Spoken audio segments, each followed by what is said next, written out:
Vanessa, thank you first of all for coming to Prop Store. Really appreciate it. Your father, Ray Harryhausen, is obviously a legend of cinema, filmmaking, models, and there's countless things that Ray has helped inspire generations of filmmakers. So thank you for taking the time to come and see us. You're very welcome. Thank you also for entrusting these wonderful artifacts with Prop Store. Hope to raise lots of money for your foundation.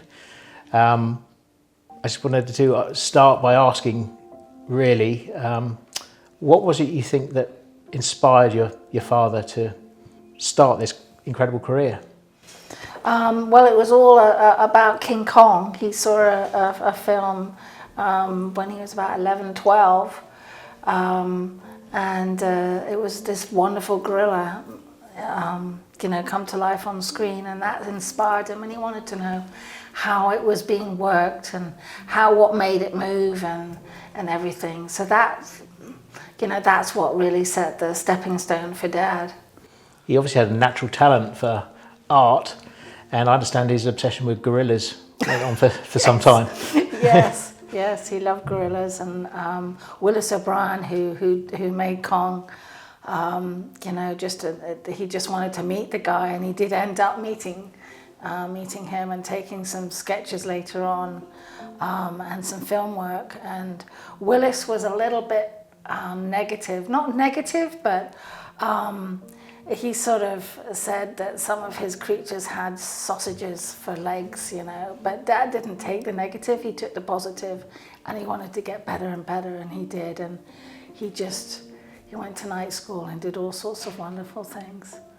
So what are your earliest memories of your father working on films and perhaps some of these creations being around the house? Well, it sounds a bit funny, but they were always there. They were always around the house, and upstairs he had his office, and then he had a little workstation, and that's where he created some of these wonderful creatures there. And he had a lovely easel in his workshop and office. And so my first memories are seeing the pictures, because he had his big desk, and then to the left he had an easel where he'd do the sketches, and you'd see, I don't know, maybe it was Golden Voyage or something, a scene from that, or a dinosaur scene. And so there was something always there on that easel, and then all these wonderful creatures in the cabinets and that were around. So I sort of grew up with visually seeing that all the time. And later on in life, I was able to go to some of the studios. He used to go to Shepherd's Bush. He had a little teeny room where he used to do his animation and stuff. And so I got to see some of the rushes from, I remember Golden Voyage, seeing the fountain and all that, and the creatures and the griffin coming into the scene. So we got to see some of the rushes. So I was lucky in the holidays to be able to see all that. Did you have a favourite model or creation back then? I had lots. My first sort of scenes are Guanji. I know that I was very little, but I apparently loved that dinosaur, and there's stories of me, with the dinosaur in a baby buggy and taking it to Harrods and stuff. So I started pretty early on having unusual toys, as you sort of like to say.